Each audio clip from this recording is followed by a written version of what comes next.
Hello, my dear sleepy listener. Welcome to Sleepy Crown, where history's quiet tales gently carry you into dreamland. Tonight begins our peaceful journey through the leaders of the British Empire, a remarkable collection of figures who shaped the course of world history from the late 18th to early 20th centuries. In part 1, we'll softly explore the extraordinary lives of William Wilberforce and Cecil Rhodes. From Wilberforce's tireless crusade against the slave trade that transformed Britain's moral conscience, to Rhodes's ambitious imperial expansion across southern Africa, all while witnessing the profound changes these men brought to the British Empire and beyond. Before you drift away into peaceful slumber, please take a moment to like this video. Leave a gentle comment about which British Empire leader you find most fascinating, and subscribe to keep these soothing tales coming your way. So, cozy up, close your eyes, and let these gentle whispers from the age of empire lull you into restful sleep. If you're new here, welcome to the Sleepy Crown family. William, later known as William Wilberforce, the great champion of abolition, entered this world in the English town of Hull, located in the East Riding of Yorkshire, on the 24th of August, 1759.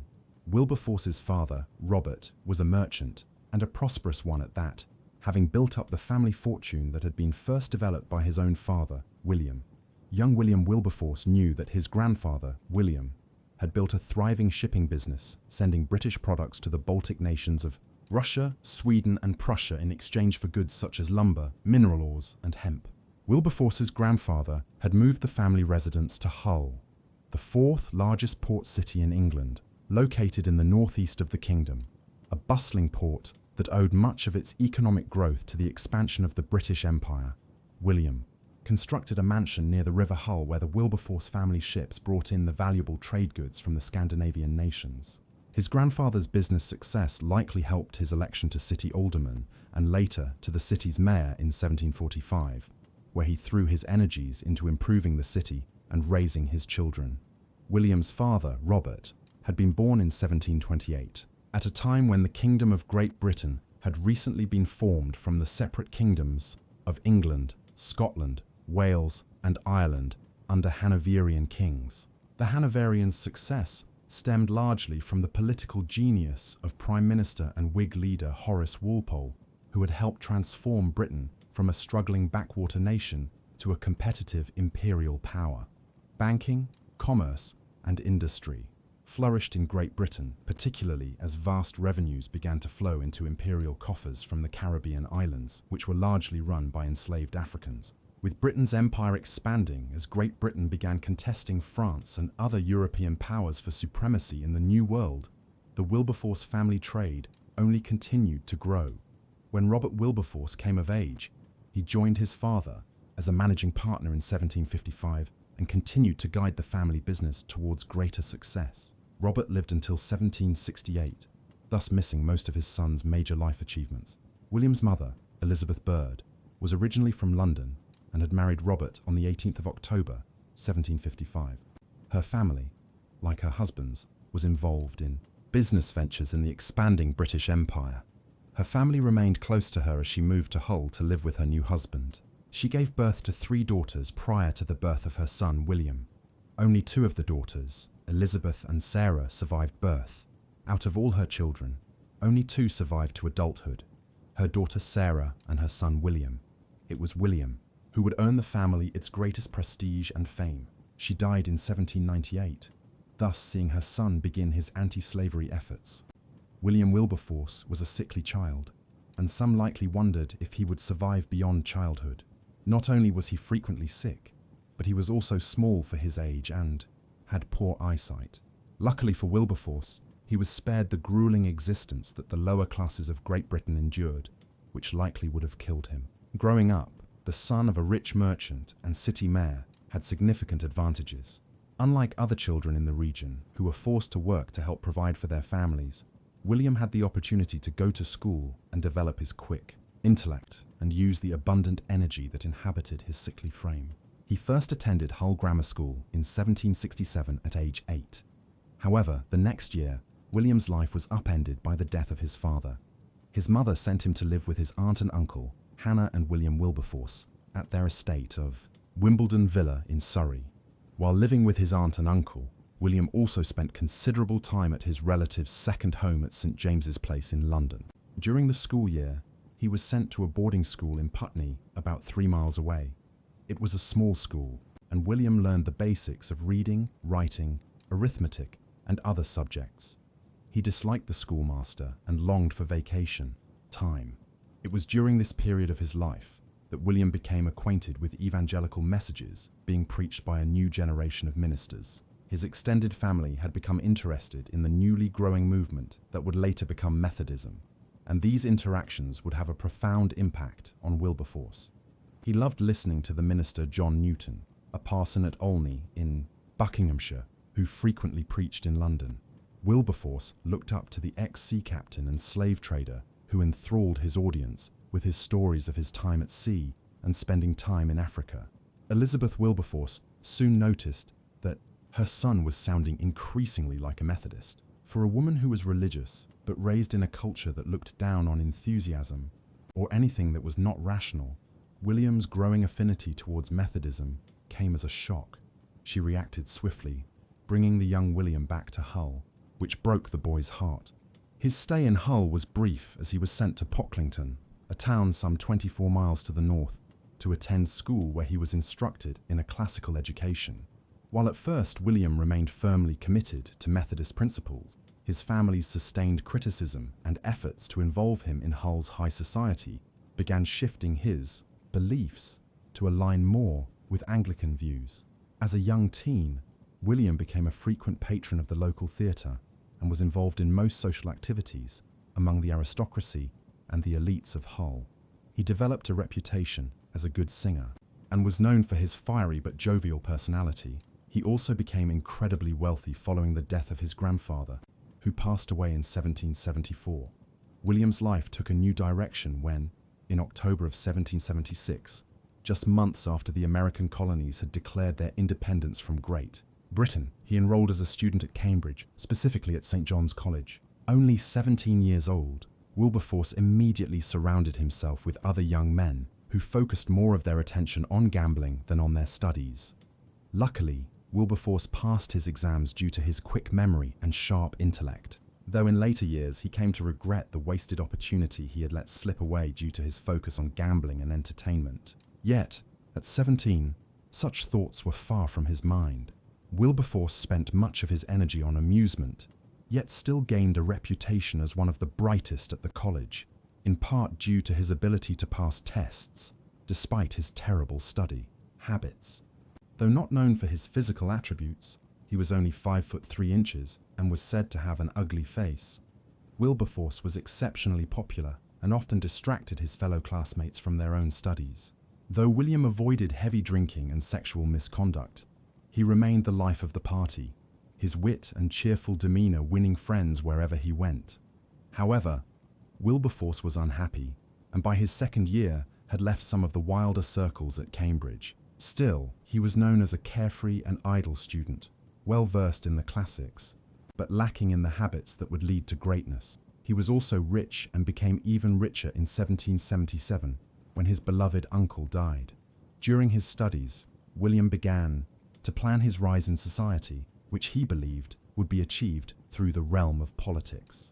While his cousins managed the family business, Wilberforce spent the years of 1778 and 1779 visiting friends and studying at Cambridge. It was during this time at Cambridge that Wilberforce first met William Pitt the Younger, the son of the famous MP, now Lord William Pitt, who a decade earlier had triumphantly led the British Empire to its complete victory over the French Empire during the 7 Years' War, known in North America as the French and Indian War.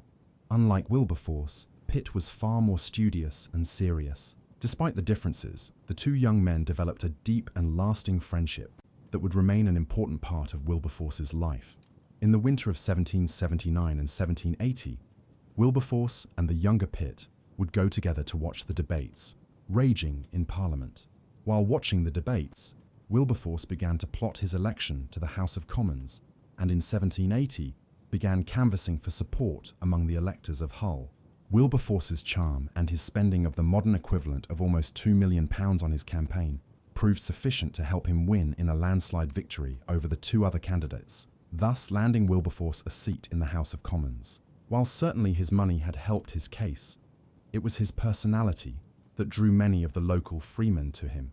Wilberforce entered Parliament on 31st October 1780 at the age of 21. He was soon joined by his friend William Pitt, who was elected in January 1781. Together, the two young men began a process of transforming the British Empire.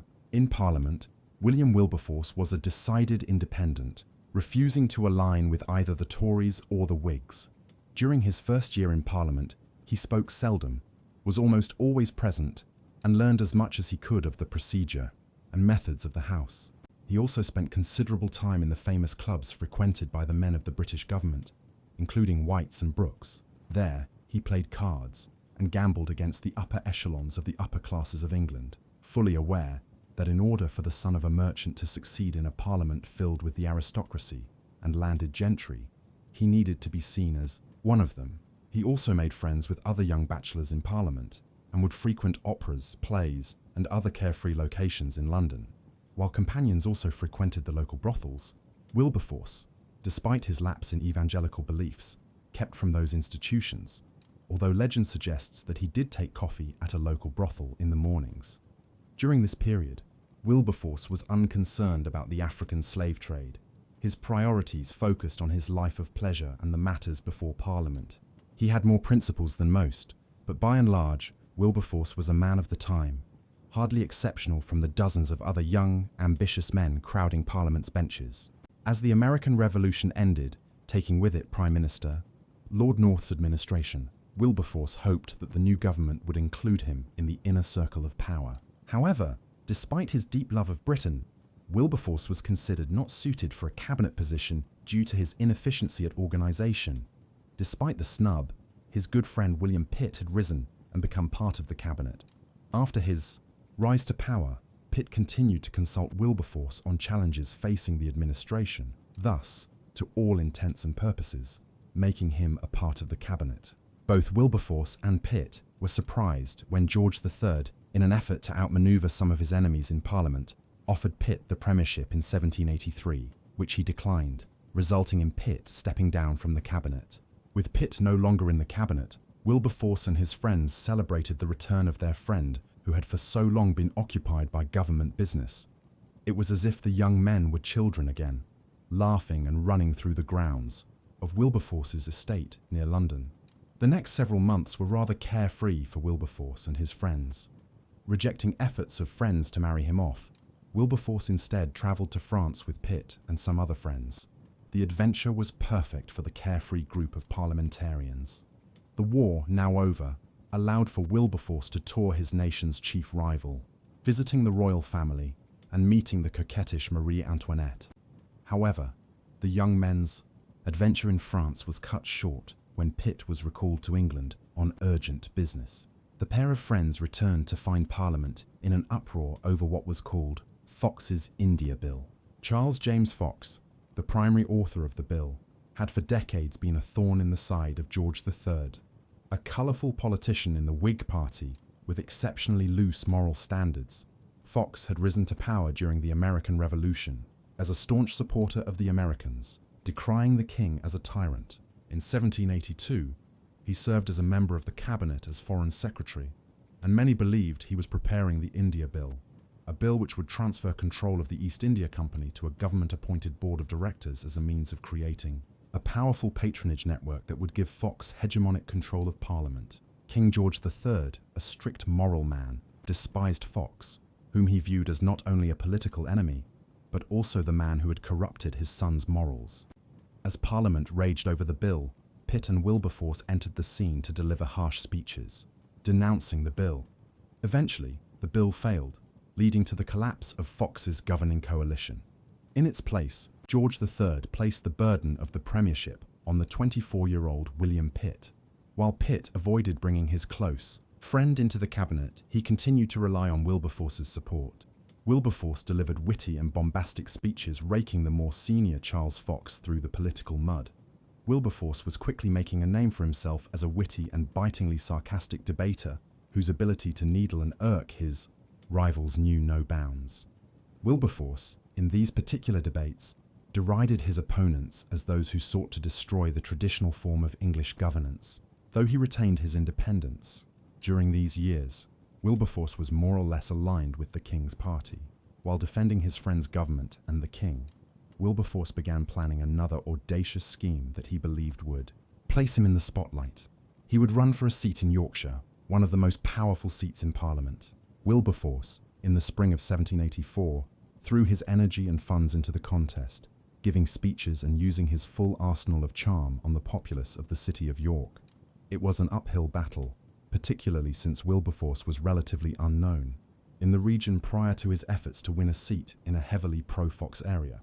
Despite Fox's popularity, Wilberforce proved to be an expert campaigner and crushed his rivals. The victory shocked Fox and his allies and set the tone of the general elections, then occurring in favor of the Pitt administration. Many attributed Wilberforce's victory to his skills as an orator. Called a shrimp by some, nevertheless, Wilberforce skillfully wove together ideas in his speeches that left his audience enthralled. Unlike many other contemporaries, Wilberforce was skilled at examining multiple sides in debates while establishing the supremacy of his own position. Still an independent, Wilberforce at times frustrated his closest allies when his convictions led him to vote against those he generally sided with. Now with a powerful seat, Wilberforce continued to revel in the power of Parliament. Known for his carefree and cheerful disposition, many also recognized that his sarcasm could be leveled quickly in a debate with devastating eloquence, thus making Wilberforce many enemies. William seemed poised to ascend the political ladder, having won one of the most prestigious house seats in England and being close friends with one of the most powerful men in the country.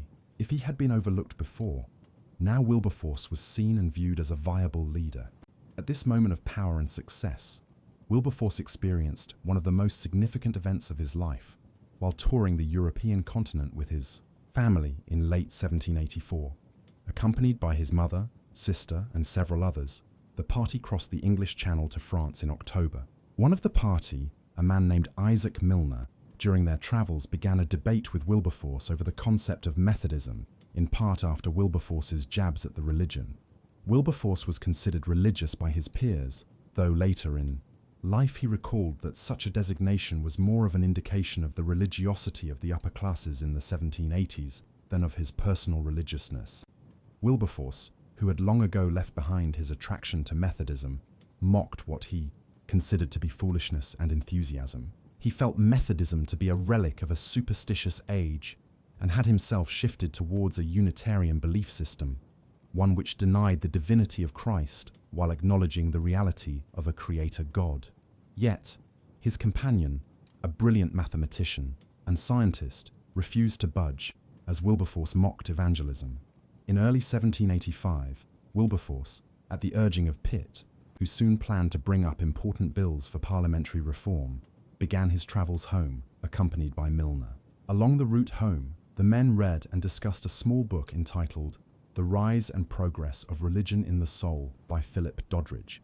Published in 1745, the book was eloquent and well-reasoned in Wilberforce's mind, and from the conversations he had with Milner, he began to find himself shifting his religious views again closer to the childhood beliefs he had long ago abandoned.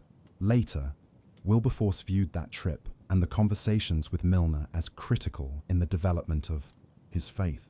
But in the moment, it was merely an interesting series of discussions, rather than a world-shattering event. Upon his return to England, Wilberforce laid aside his musings on theology and set himself back to his life in Parliament. When Pitt's bill for parliamentary reform failed after a few months of work, Wilberforce and his friend Milner returned to the continent, the whole while discussing theology. Wilberforce gradually found himself convinced of the message Milner shared, particularly as the two studied the Greek New Testament and conversed about various ideas in Christianity. When Wilberforce's party returned to England in the fall of 1785, William found himself at war with himself. On the one hand, he now believed in Jesus Christ and the ideas proposed in Methodism. He had begun to pray again and felt deep remorse for the life he had pursued as a politician. However, he was also afraid of losing it all. Wilberforce felt trapped between his dreams of becoming a powerful politician and his conviction that he must devote his life to Christ. In the midst of these deep internal debates, Wilberforce decided to withdraw from the world of Parliament, convinced that he needed to devote his life to Christ. Pitt was flabbergasted and debated his friend on the merits of his conversion, something Pitt viewed as a descent into superstition. Wilberforce, in turn, sought to convert Pitt. Neither were successful, as Wilberforce changed his lifestyle, even riding in a common coach to his home instead of a private carriage. He remained unsure what to do. He turned to his boyhood hero, the old sailor turned preacher John Newton. Though surrounded by what he later described as 10,000 doubts, Wilberforce spoke with the now 60-year-old rector in his London home in December of 1785. The advice of the old minister broke the logjam in Wilberforce's mind. The man suggested that Wilberforce remain a devoted follower of Christ and a politician. Several years later, Newton wrote, "It is hoped and believed that the Lord has raised you up for the good of his church and for the good of the nation." The 26-year-old Wilberforce, transformed by his religious conversion, was determined to now find the purpose for which God had placed him in Parliament. Throughout the year of 1786, Wilberforce sought to not only deepen his education, which he felt he had woefully neglected as a young man, but also sought to understand his new faith. Wilberforce was constantly thinking and writing about ways to improve himself, his papers laden with religious musings and discussions of his failings. However, Wilberforce was convinced that despite his failings, the Christianity he had embraced was one of joy and hope. The blending of his longing to become a more devout follower of Jesus Christ with his life as a politician became central to Wilberforce's actions and thoughts. This religious dedication naturally informed his view of politics. Rather than a game to be played, politics were now a portion of his life that would fall beneath the watchful eye of Jesus Christ, and Wilberforce was determined to not let him down. Though his health had turned worse, in part a result of his repeated fasts, Wilberforce's energy seemed boundless. He sponsored a bill on criminal reform and another on parliamentary reform, two subjects that were important to him throughout his life, and despite their defeat, continued to plan ways to reshape England. However, his most lasting legacy was still on the horizon. It was in the fall of 1786 that he would receive a letter from his friend Sir Charles Middleton, an MP for Rochester, that would change the course of his life forever. Middleton was an evangelical Christian similar to Wilberforce and a former sailor. In his letter to William, he sought to have Wilberforce bring up the slave trade in Parliament. Slavery had long been a part of the lifeblood of the British Empire, enabling massive profits to be gained in the Caribbean through the sweat, blood, and lives of enslaved Africans. The sugar lobby and the slave trading lobby in London were some of the most powerful in the empire, and few were inclined to interfere with a trade that seemed essential for Britain's prosperity and health. However, on both sides of the Atlantic, a combination of religious zeal and Enlightenment ideals led a growing number of individuals to renounce slavery. Middleton and his family had encouraged several anti-slavery activists, including James Ramsay, a former sailor turned preacher who had lived for a time in the sugar colonies himself, and Thomas Clarkson, a soon-to-be famous abolitionist, to continue their attacks on slavery. The Middletons, however, recognized the need to move the matter from the public square to the halls of Parliament, where they believed real action could be accomplished. Some biographers state that it was Lady Middleton who helped push her husband to write to Wilberforce and seek his aid in attacking the trade. During the winter of 1786-1787, Wilberforce began meeting with the Middletons more frequently, as well as with other anti-slavery activists, such as Thomas Clarkson. He also conversed with people most connected to slavery, such as the West Indian, merchants, and some members of Parliament. Unsuspecting of Wilberforce's intentions, they shared openly about the trade and the dangers of abolition. It was through these discussions that Wilberforce himself became a die-hard abolitionist. He later told the House of Commons, "I confess to you, so enormous, so dreadful, so irremediable did the slave trade's wickedness appear that my own mind was completely made up for abolition. Let the consequences be what they would, I from this time determined that I would never rest until I had effected its abolition." However, before Wilberforce launched his attack on slavery, he first began to push for a reform of morals in England during the year of 1787, believing that the only way England could survive the future was to be a thorough Christian and moral nation. Wilberforce was deeply troubled by the hypocrisy of many elites, as well as what he saw as the moral degradation of the lower classes. He was troubled by many of his fellow elites who attacked the morality of the lower sorts, while they themselves wasted away their lives in revelries and worldly affairs. Wilberforce was not overwhelmed, however, and believed that the situation could be rectified by changing the elite's behaviors, which would in turn impact the common man. Ever a believer in the potential good of his fellow humans, Wilberforce worked with various religious and political leaders to establish societies that would help to strengthen the moral underpinnings of British society. Wilberforce did not want to force change, but believed that a good example would promote change rapidly. During this period, he stated in his journal, "God Almighty has set before me two great objects, the suppression of the slave trade and the reformation of manners." It was in the spring of 1787, near an oak tree with his friend William Pitt and future Prime Minister William Grenville, that Wilberforce, after a conversation with Pitt, decided it was time to act openly against slavery. Wilberforce was well aware that a complete destruction of slavery would be difficult to achieve in one fell swoop, and also believed that an immediate emancipation would be disastrous for both black and white peoples of the Caribbean. Instead, Wilberforce and many of his allies, who were helping to shape his ideas, believed that dismantling the slave system bit by bit would result in more sustainable success. Wilberforce, and many other abolitionists, believed that by first attacking the slave trade, it would force masters to treat their slaves better instead of as cheap, replaceable objects. Though freeing the enslaved was the ultimate goal, improving their lives prior to that point was also a goal. Wilberforce was not alone in working towards abolitionism.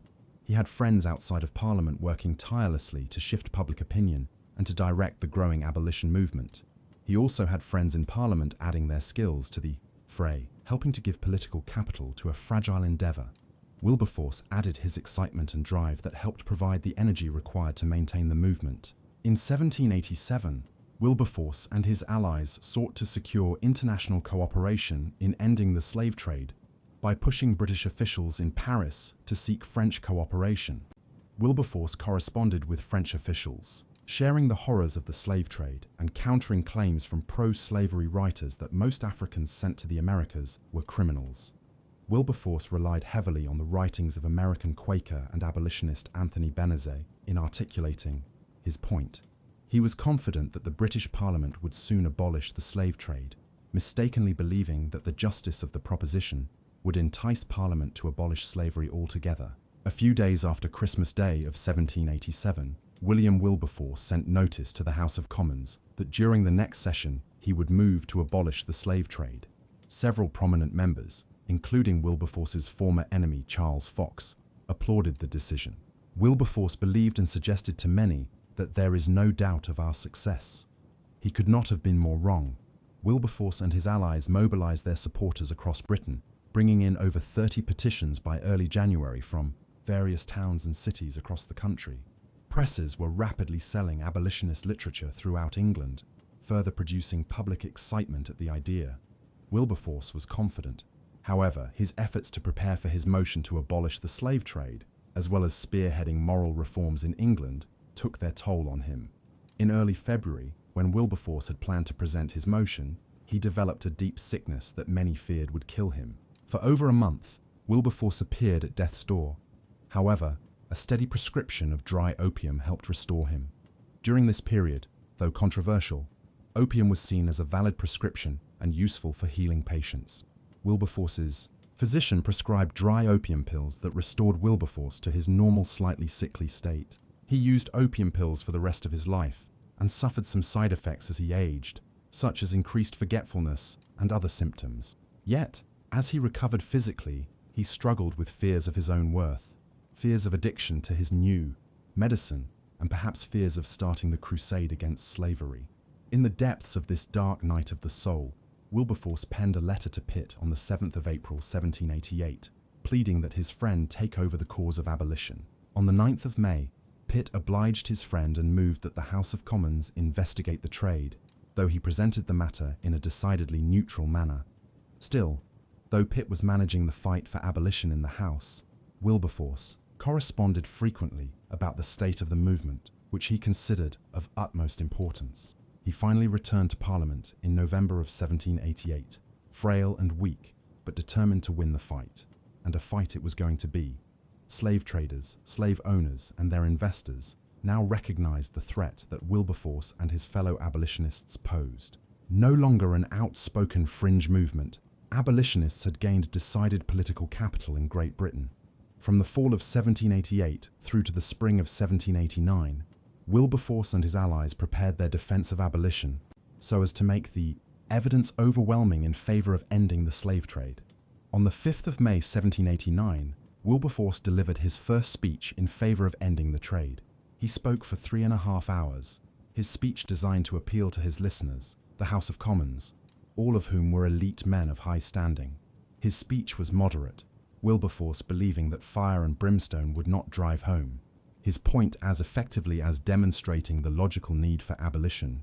Though he rallied some powerful allies, including the powerful orator Edmund Burke, many were wary of the proposition of even hindering the slave trade, for fear that such an action would decimate the power of the British Empire. On the 23rd of June 1789, the House of Commons laid aside Wilberforce's plan to end the slave trade, declaring there was not enough evidence to support the measure.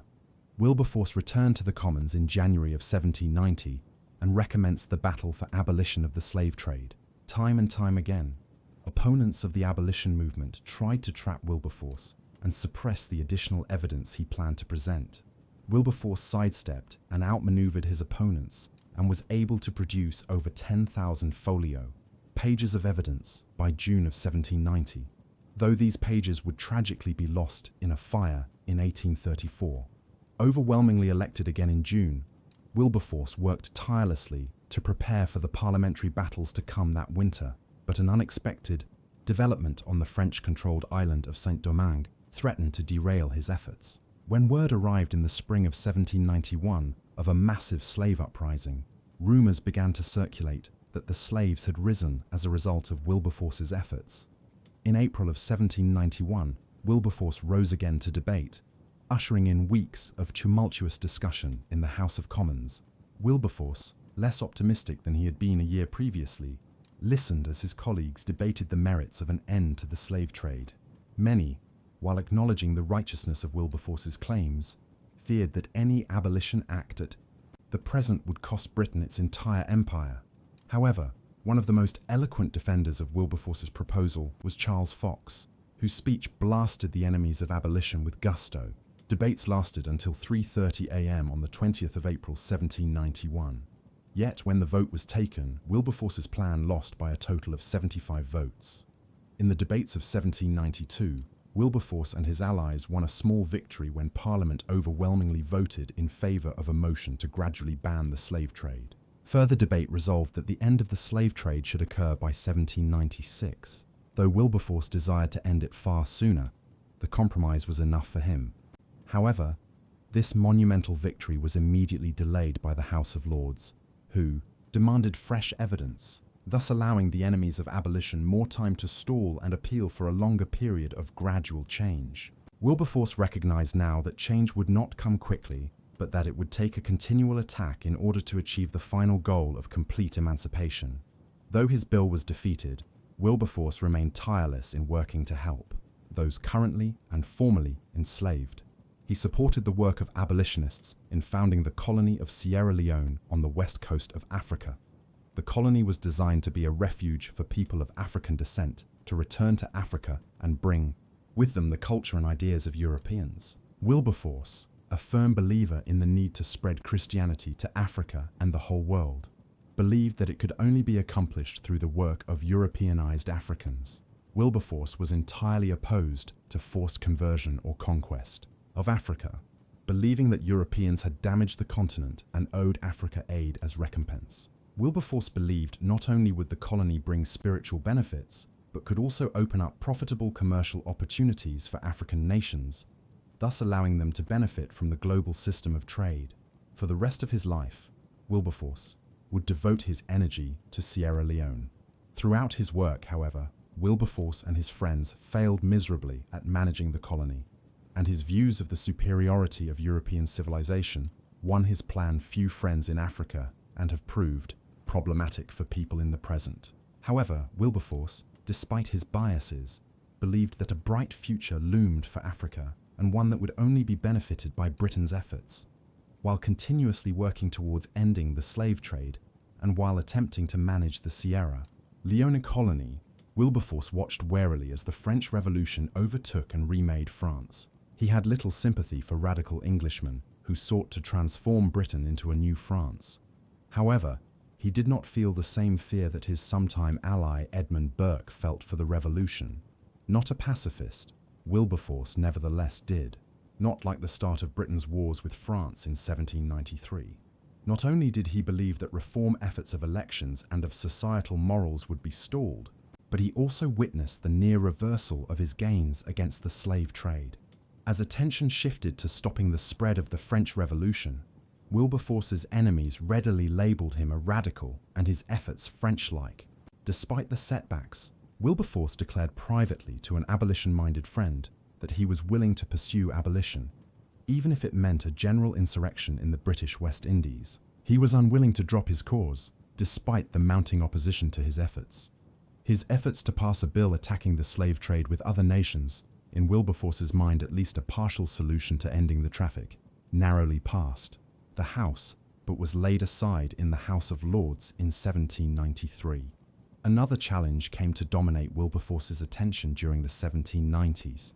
As the war with France progressed, Wilberforce grew more frustrated with the bloodlust of his countrymen and hoped that the revolution in France could be contained without continued fighting. Wilberforce was willing to fight, but felt the military spirit of Britain had blinded policymakers to other options that could prevent the substantial loss of life. Though he had supported his friend William Pitt as Prime Minister, he grew increasingly disenchanted with his policies, particularly the continuation of the war with France. On the 30th of December 1794, Wilberforce arose from his bench seat and moved that the king try for peace with France and continue the war only if the French proved too bloodthirsty to heed reason and common sense. Wilberforce's speech stunned the House, and most particularly William Pitt, who felt that Wilberforce had attacked the heart of Pitt's policies and had turned against him. The wound was deep, and not only had Wilberforce wounded his friend's pride, but also that of his king's. George III, who had previously welcomed Wilberforce and his crusade against slavery, now became a decided opponent of the MP from Hull. In 1795, in part a result of the king's opposition, the abolition bill introduced by Wilberforce was thrown out. Pitt and George III were not the only ones angered at Wilberforce's motion for peace. Many throughout the nation vocalized frustrations that Wilberforce had seemingly joined the unpatriotic opposition and threatened the stability of Britain in a time of crisis. Yet, he remained resolute and strengthened his independence from either party, angering Pitt's men and George Fox's followers. He even began to refuse to support patronage, a significant element of a British politician's duty in that period. Though the breach with Pitt quickly healed through the mediation of close mutual friends, others refused to trust Wilberforce. Many grew even more hostile to Wilberforce when Pitt changed course in the summer of 1795 and sent the French indications that the British were open to peace talks. Some blamed Wilberforce as the cause of this change of heart and believed that he prolonged the war by not allowing the swift conquest of France. Yet, when the French in the fall of 1795 refused peace, Wilberforce returned to support the war effort once again. As the war escalated, the nation simmered with discontent, and riots threatened the stability of the empire. Wilberforce, though, a believer in the need for reform and change, did not believe that the path to a brighter future lay in following the French model of revolution. He supported bills that clamped down on protests, arguing that protests should be done through the legal channels established in English tradition. As the debates turned heated, Wilberforce sought to curb his attacks and biting sarcasm. Opposing men such as George Fox, he felt constrained due to his religious convictions to temper his rebuttals to their proposals in favor of the popular movement swelling in England, though some will surely argue he was in fact simply trying to appease allies in his war on slavery. Wilberforce's support for harsh restrictions on the freedom of assembly won him few supporters. Still, Wilberforce remained popular among the voters of the county of York and proved an able defender of the government to his concerned constituents. Throughout this period of defending the government and seeking to advance abolition bills, Wilberforce also continued to advocate for the poor and to aid them through private donations. Though criticized in current literature for his unwillingness to support more radical measures to help the poor and needy of England, Wilberforce was moved by the plight of the poor and wanted practical improvements that were not in the vein of radical Jacobin theory. Wilberforce wanted change, but he detested the mode the French had used, an approach that, in his opinion, had caused far more harm than good and destroyed the morals of France. In 1796, Wilberforce came close to achieving his goal of abolishing the slave trade. Having skillfully shuttled his bill through Parliament, it was on its third reading when an opera ruined its chances of success. The opera I Due Gobi was a new Italian play featuring the Italian singer Vignoni, and many in London were anxious to see it performed. On the night of the final vote for Wilberforce's motion, several, perhaps 5 or 6, of his friends were absent from Parliament, attending the opera. His enemies had stayed in the House that night, and to the horror of Wilberforce, his bill lost by 4 votes. The loss devastated William, and perhaps influenced his rapid decline in health. Having had victory seem so close, with favourable prospects of success, only to see it snatched by the worldliness of his friends, was earth-shattering. Wilberforce's friend Isaac Milner rushed to London to help care for his friend. Wilberforce recovered his health enough to watch other anti-slavery bills. He had forwarded Lewes in dramatic fashion. He had not quit, though rumours constantly circulated after each defeat that he would leave behind the cause. But the stress and long hours spent in lobbying and strategizing had begun to take a toll on him. Wilberforce turned deeper to his religious convictions, which he felt not only pushed him to change and be better, but also gave him hope for a better world. At this moment of deep gloom, a bright moment enveloped and dramatically altered Wilberforce's life. Known to many as a perpetual bachelor, Wilberforce had very little interest in marriage for most of his life. However, all that changed when he met Barbara Spooner, a young evangelical woman. Spooner was the third of 10 children of a rich banker and merchant from Birmingham. She was known for her humour and beauty, though some felt she was not enough for her now famous husband. While friends advised him to slow down, Wilberforce blithely ignored them, proposing only a little over a week after having met Barbara. They were married on 30th May 1797 at the parish church of Walcot Bath. Wilberforce was 38 and Barbara 20. Together they would have 6 children in 10 years. Though many viewed the match as below Wilberforce, he was completely smitten with Barbara and deeply in love. Barbara, in turn, loved Wilberforce, though some accused her of possessiveness. She became an anchor in his life, a constant in a sea of shifting alliances and broken dreams. She may have wanted him to stay home more than was expedient for a busy politician, but no one could doubt her loyalty to him and his life's work. Wilberforce loved Barbara with a passion and joy that was readily apparent to all who knew the couple throughout Wilberforce's life.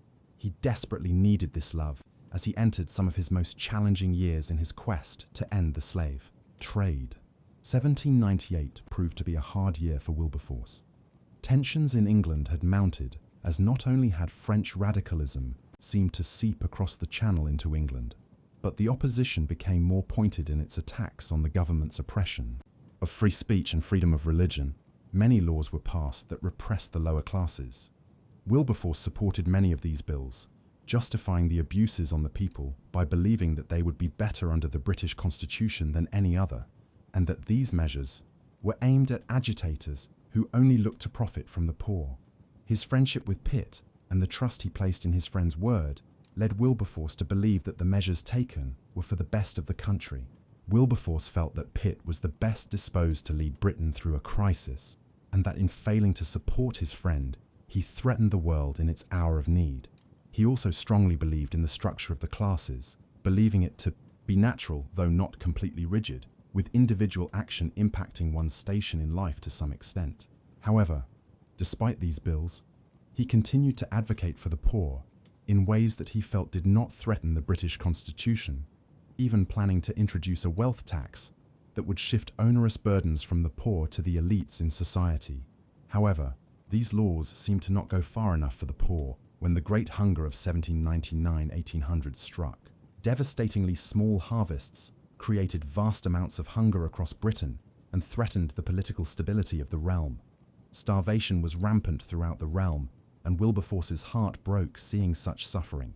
He struggled with anger against landlords who refused to help their tenants by providing land to plant government-provided potato seeds, and at those that refused to assist his bills, which aimed to help the poor while protecting the British form of government. He vented in letters to friends about the callous nature of the British elites. He feared that they would soon reap the whirlwind of revolution unless a dramatic change was enacted. As the new century dawned, the movement for abolition seemed no closer to ending slavery than the day they had started. Pitt, whom Wilberforce believed was devotedly committed to abolition, did precious little to help his friend in advancing his cause, repeatedly promising Wilberforce that he would act more decidedly once peace was obtained. Wilberforce grew frustrated, but sought to remain patient with Pitt, who he believed at heart was a good man. When Pitt resigned in 1801, Wilberforce was forced to work with Henry Addington, a man who showed little desire to advance any sort of abolition bill. False promises from Addington created further cause for exasperation. Wilberforce made himself further unpopular when in 1803 he critiqued the ministry and pled for peace to continue between Britain and Napoleon's France, a plea which was ultimately ignored when war erupted between the two nations. Disappointed, but still determined, Wilberforce continued to push for the adoption of his abolition bills. Wilberforce was crafty and seemed to have a knack for finding exposures in his enemy's defenses. He showed this skill as he helped position pro-slavery supporters against each other. The pro-slavery camp became so divided that a bill abolishing the slave trade was passed in the House of Commons on 27th June 1804, only to have it once again languish in the Lords. During these repeated attempts and failures, Wilberforce's dreams were tormented by images of burning African villages and slave gangs, images that caused him great anxiety. However, Wilberforce believed that the tides perhaps could be turning when in 1805 the British Navy defeated the French at Trafalgar, thus allowing the British complete dominance of the seas. Wilberforce knew that one of the strongest arguments against his bill was the inability of the British Navy to fight both slavery and Napoleon's fleets. Yet, at this moment of British naval triumph, Britain's allies were crushed on land. His friend, William Pitt, was once again Prime Minister and took the news far too hard, some suggesting that the defeat helped lead to his death. Wilberforce was shocked when Pitt died on 23rd of January 1806, though the death of his friend perhaps proved to be the most beneficial for the abolition movement. The new ministry that took over the government following Pitt's death was far more inclined to act decisively on the slave trade than Pitt had been. Among the cabinet were several foes of slavery, including Lord Grenville and Charles Fox, as well as several other men who detested the institution. These men were as enthusiastic and persistent in attempting to kill slavery as Wilberforce, and he gladly welcomed their appointments. In March of 1806, another man, James Stephen, William Wilberforce's brother-in-law, devised an ingenious legal strategy to finally curb the slave trade. Stephen's plan, rather than attack the slave trade directly, opted to instead attack the neutral ships carrying the slave-produced goods, as well as slavers' trade with foreign markets. These neutral ships often sailed to French-controlled Europe, a prospect which few British politicians wanted. Thus, the Foreign Slave Bill of 1807 was born, which prevented slave importations into foreign territories, a major market for British slavers. The act would attack the industry to make it less profitable, and thus, in the minds of the British abolitionists, save more African lives. Introduced by Wilberforce to Grenville and Fox, the two acted decisively and helped shuttle the bill first through the Commons and then on to the Lords, where it passed with little opposition. Wilberforce, who had avoided making the bill appear to be anything other than a necessary war measure, was giddy that policies he had fought for years to achieve were now law. He and his allies sensed that a moment to finally deal a death blow to the slave trade had arrived. As he conferred with his allies and spent time pondering and praying, Wilberforce determined that another man ought to bring forward the Abolition Bill so that it might finally pass. On the 10th of June 1806, Charles Fox delivered a powerful speech before the House of Commons, proposing a resolution that would set a specific date for the British abolition of the slave trade, and that the king should begin working with other nations towards a general abolition of the trade. The resolution won by over 100 votes and, with Lord Grenville's aid, was passed through the House of Lords. The abolitionists were not through. Despite the death of Fox, Lord Grenville pushed a bill in the House of Lords that would criminalize the slave trade. Sensing the weakness of the opponents of abolition, who had increasingly fractured in the face of a united abolitionist coalition, Grenville went on the offensive in January of 1807, pushing the bill quickly through the Lords. Wilberforce, ever connecting with anti-slavery-minded individuals throughout the Atlantic world, shared information with fellow members that the American Congress was also nearing a total ban on the Atlantic slave trade. The abolitionists worked tirelessly to persuade and push various members of the House of Lords to vote in favor of the bill. The bill, to the surprise of many, passed with overwhelming support. The battle in the House during the month of February indicated that changes had swept England. Younger members overwhelmingly supported the bill, and historians note that during the proceedings, Wilberforce wept for joy. At 4 a.m. on 24 February 1807, the majority of the House of Commons, by a vote of 283 to 16, voted in favor of a bill for the abolition of the slave trade. Though the ministry headed by Grenville collapsed following disagreements with the king over the treatment of Catholics, Grenville was able to shuttle the bill through the final debates and to the king in the closing hours of his administration. On the 25th of March 1807, the bill for the abolition of the slave trade became law. Following the success of the slave bill, Wilberforce continued his efforts to improve the life of the poor, as well as to work towards a general abolition of slavery. Though Wilberforce's independence continued to irk both Whigs and Tories alike, he tended to vote in line with the Tories. In the decades following the slave trade bill, he continued to actively participate in various charities and spent time with his children. However, his passion remained focused on slavery.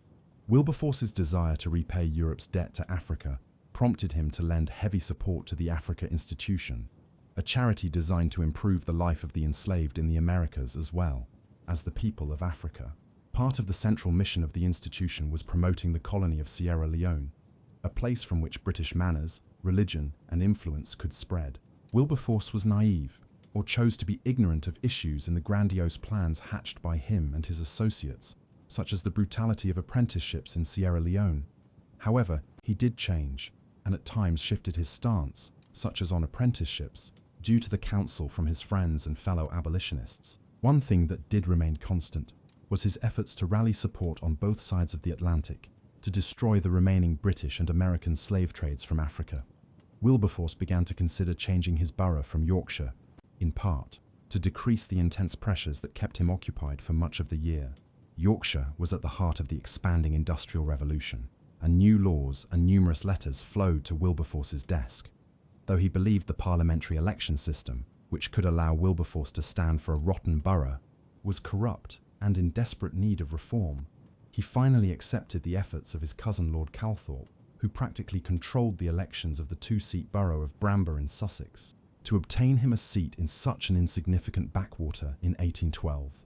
His standing for Bramber came just as his health took a turn for the worse, and he suffered particularly with problems with his back. Wilberforce, after his election, spent far less time in London and Parliament, in part as a result of his poor health.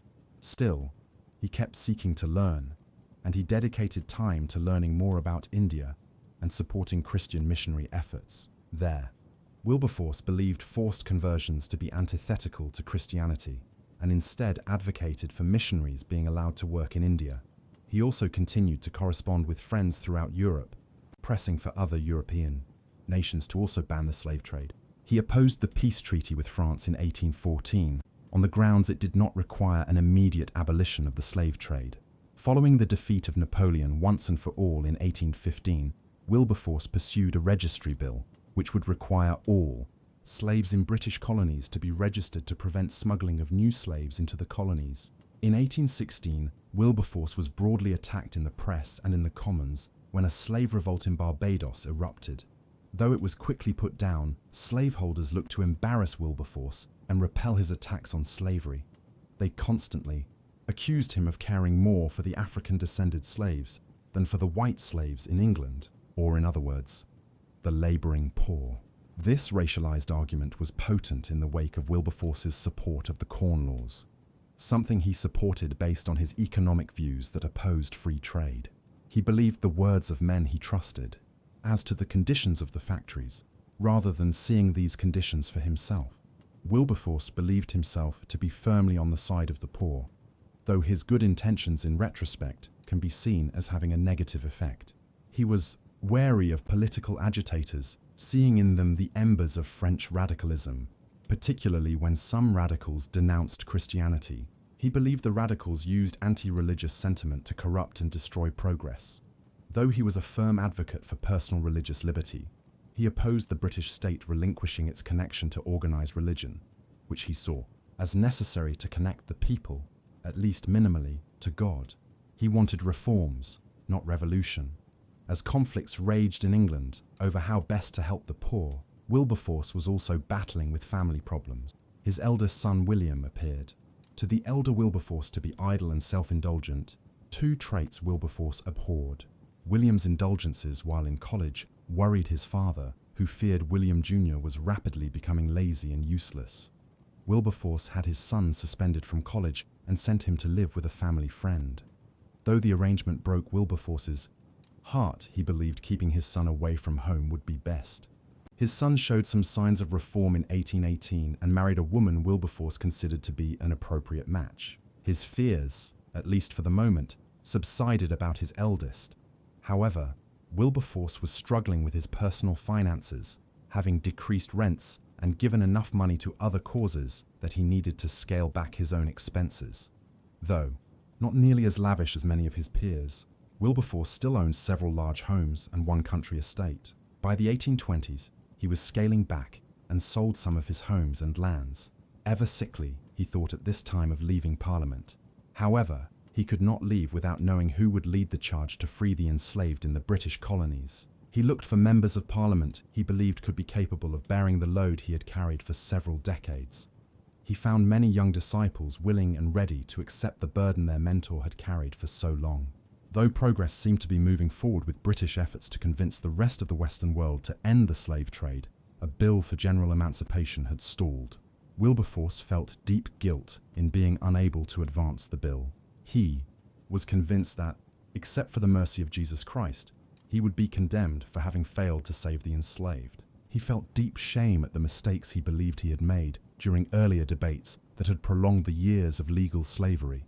Burdened with guilt, he continued to author pamphlets advocating for the rights of the enslaved. While grappling with this guilt, the new favorite attack of the pro-slavery party continued to be that Wilberforce cared nothing for the poor of England, an accusation that intensely grated on him. Decades of efforts to reform the penal system, voting laws, and poor laws were disregarded by his opponents, yet he refused to back down. He and his allies across the British Empire increased their efforts to shift the tide, just as they had done in 1808. Despite a worsening physical condition, Wilberforce was back in Parliament to debate the cause of emancipation. He had decided it would be his last Parliament and that he would no longer stand for re-election. Feeling himself less helpful to the cause, he decided it was time to step back and aid it through other means. Wilberforce spent his remaining years in the countryside with his family, watching with pride as his three middle sons devoted their lives to religion. His daughter Lizzie caused deep concern when she fell in love with a West Indian slaveholder, though that romance soon faded. His eldest continued to struggle to find anything to occupy his time. Now in his 60s, Wilberforce looked older due to the various diseases ravaging his body. He focused more intently on spreading his religious convictions and even built a church in 1829 for the people who worked his estate. That estate was soon sold as Wilberforce divested himself of larger sums of his childhood fortune. In 1833, Wilberforce became ecstatic, believing that Parliament was nearing a general emancipation of all slaves in the British Empire after he received important information from his allies in Parliament. Parliament had shifted in part due to large slave uprisings in Jamaica and other British possessions that threatened the empire's stability. Wilberforce was hopeful, and he wrote to friends encouraging them to remove any mention of apprenticeship in the new laws. The lessons of Sierra Leone seared in Wilberforce's memory.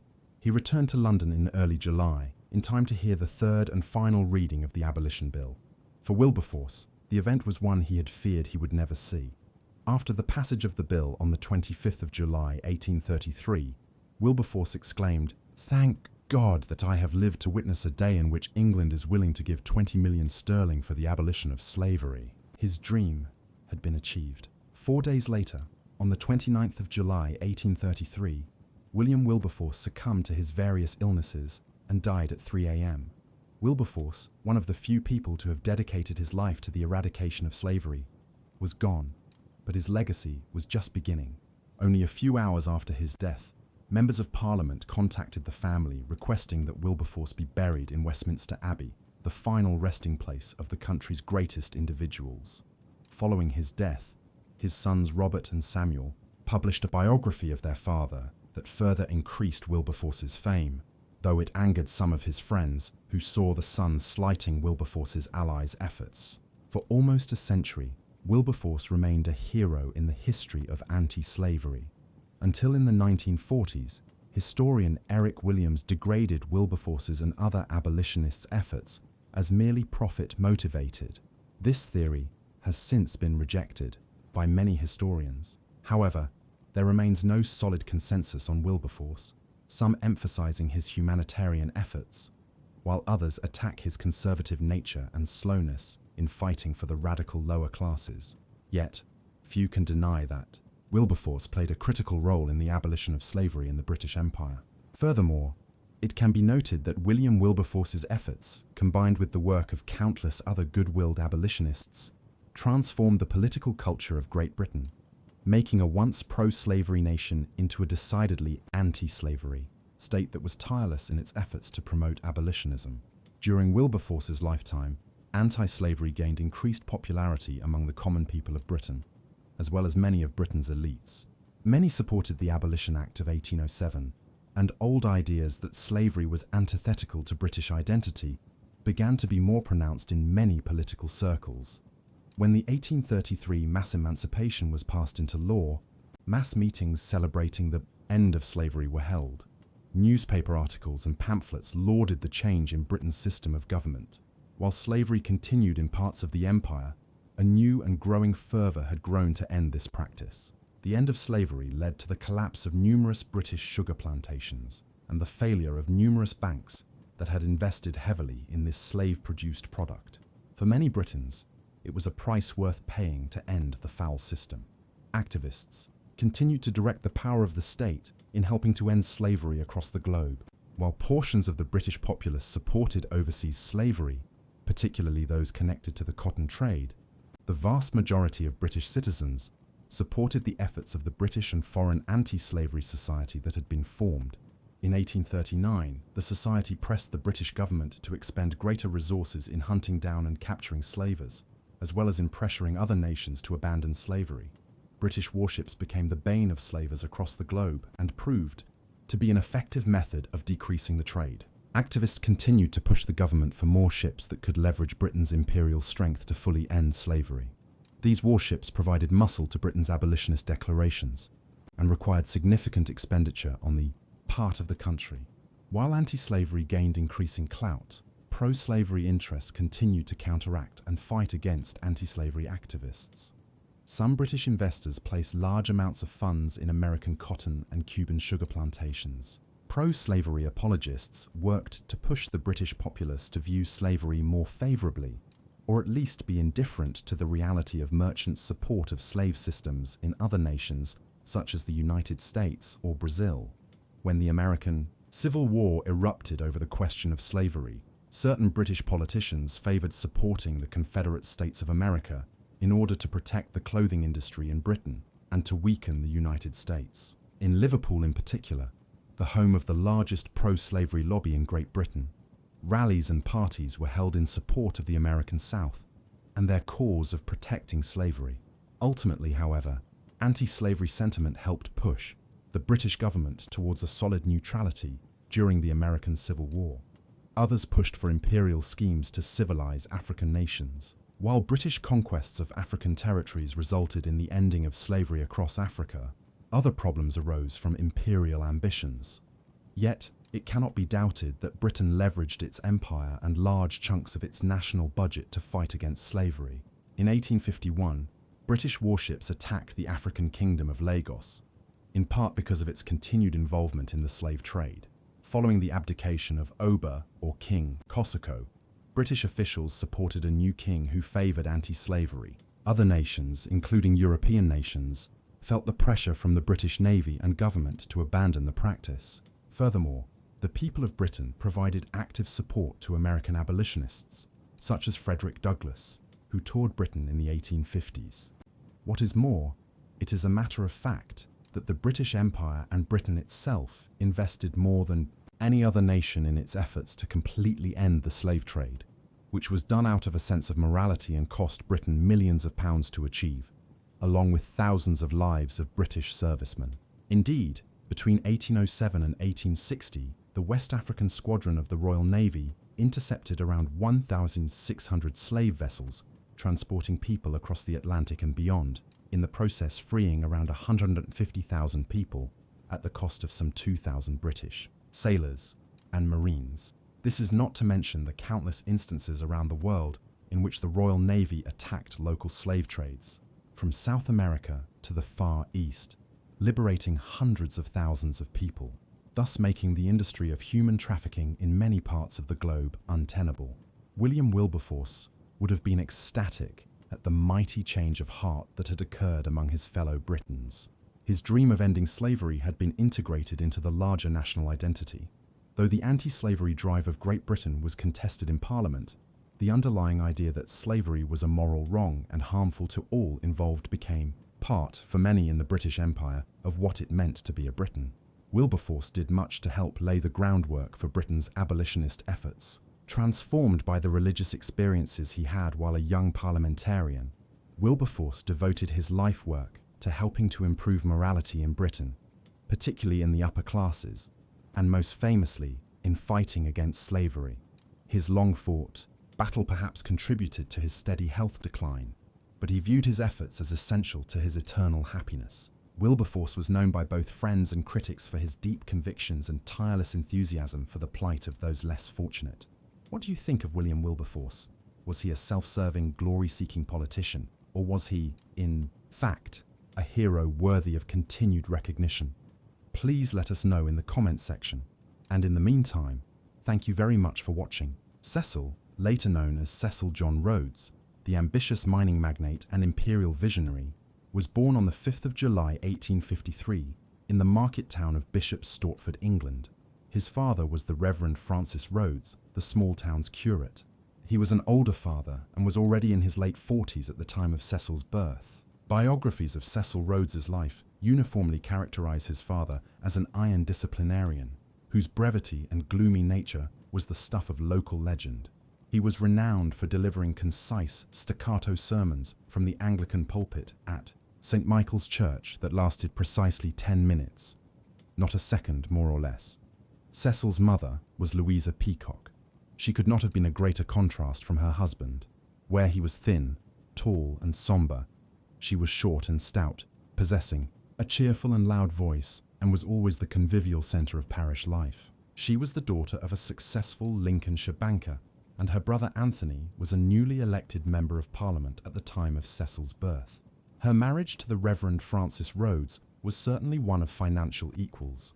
The Rhodes family were wealthy landowners, with interests in construction, dairy farming, and tile-making factories, and by the close of the 19th century, the Rhodes were in receipt of rents from more than 1,600 properties. Cecil was the 6th child born to the Rhodes household, and he would be followed by 5 more. The middle child of a large family, Rhodes was undoubtedly his mother's favourite, and with her encouragement, he began to display willful tendencies from a young age. The Rhodes' servant would later recall making a batch of jam and setting it aside to cool. Upon returning to it, she found it had been eaten, and young Cecil was clearly the culprit. Cecil, "Did you eat that jam?" she asked him, and he replied, "Yes.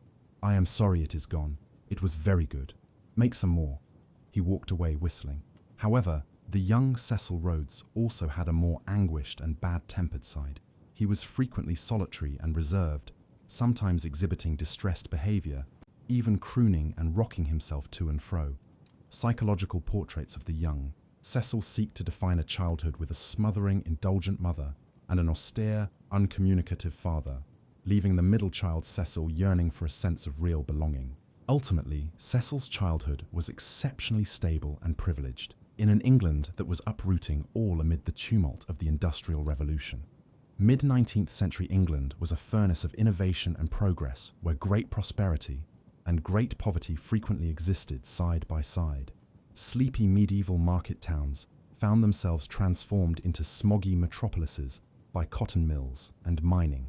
Railways and telegraph lines sprang up across Britain, forging regional economies together into a national powerhouse. Rhodes's hometown of Bishop Stortford was no stranger to this brave new world. Its railway, completed 5 years before Rhodes's birth in 1848, triggered an industrial boom, with the malting industry, agriculture, coal, and timber businesses spawning rank after rank of brick-built back-to-back houses. Having secured its hold over the neighbouring Kingdom of Ireland in the preceding 2 centuries, the 19th century saw Great Britain build a network of mercantile colonies across the world, supplying its domestic industrial base with raw materials and its emerging middle class with luxury imports. The Opium Wars, which were fought during Rhodes' youth, saw the culmination of British aims to subdue China as a trading rival and to transform it into a lucrative junior partner. The British concession of Hong Kong, forced by the Treaty of Nanking at the end of the First Opium War, was a decade old in 1853.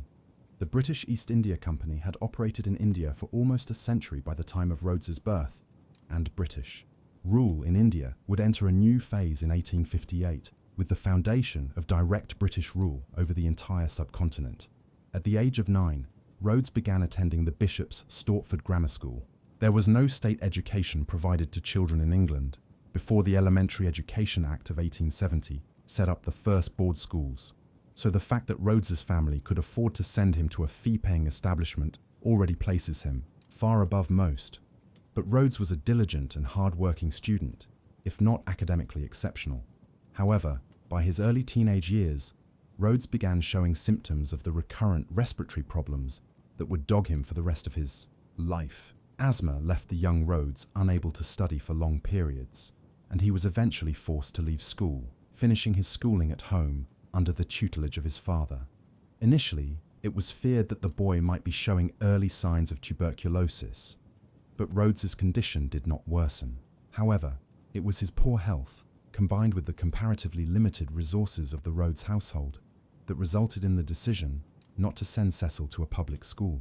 This would leave Rhodes with a sense of inferiority amid his upper crust peers later in life, whose aristocratic families had been able to afford to send them to elite institutions such as Eton or Winchester. As Rhodes's education drew to a close in his mid-teens, he was faced with choosing a career path. Military service was ruled out by his fragasse. Rhodes's education drew to a close in his mid-teens. He was faced with choosing a career path. Military service was ruled out by his fragile health, and Mrs. Rhodes expressed concern about how well Cecil would survive the rough and tumble of public life. The most obvious choice would have been to follow his father into the Anglican Church, but the young Rhodes favoured a career in the law, to the mild disapproval of his family. Doubts remained as to Cecil's academic preparedness for enrolment at Oxford University, when in 1870 a letter arrived from one of Cecil's older brothers, Herbert. 2 years previously, Herbert had left home to begin a speculative venture cultivating cotton in the British colony of Natal on the southeastern tip of the continent of Africa. In his letter, Herbert invited the young Rhodes to join him on the African frontier. This seemed like the ideal tonic for Cecil. The family doctor assured him that the dry climate would be good for his lungs, and his father hoped that the young, slightly troubled man would have the opportunity to find himself before his studies at Oxford. Embarking on the gap year trip, that would turn into his life's work. Rhodes left England on the small sailing bark Eudora for the 72-day trip to South Africa. He celebrated his 17th birthday during the voyage, and he disembarked in the port of Durban on 1st September 1870. The young Rhodes found a colony of galvanized iron buildings and dirt roads, where white European overseers marshaled teams of Zulu, Khoisan, and San laborers in fields of sugar and cotton, watched over by British redcoats. Before the arrival of Europeans in the 17th century, the rich lands of southern Africa were inhabited by the Khoisan, San, and Nguni. These peoples were distinguished by their occupations. The Khoisan were predominantly pastoralists, whilst the San were nomadic hunter-gatherers. The Nguni, of whom the Zulus were one ethnic group, had a series of wealthy kingdoms on the eastern coast. The abundant livestock kept by the Khoisan led to an informal trade between Portuguese and Dutch sailing vessels, making their way around the Cape of Good Hope from the 15th century onward.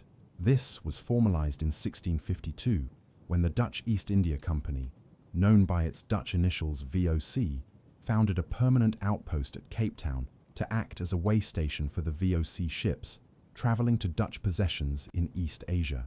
The VOC began settling the land with retiring company employees. These corporate settlers were known as farmers or boers in Dutch.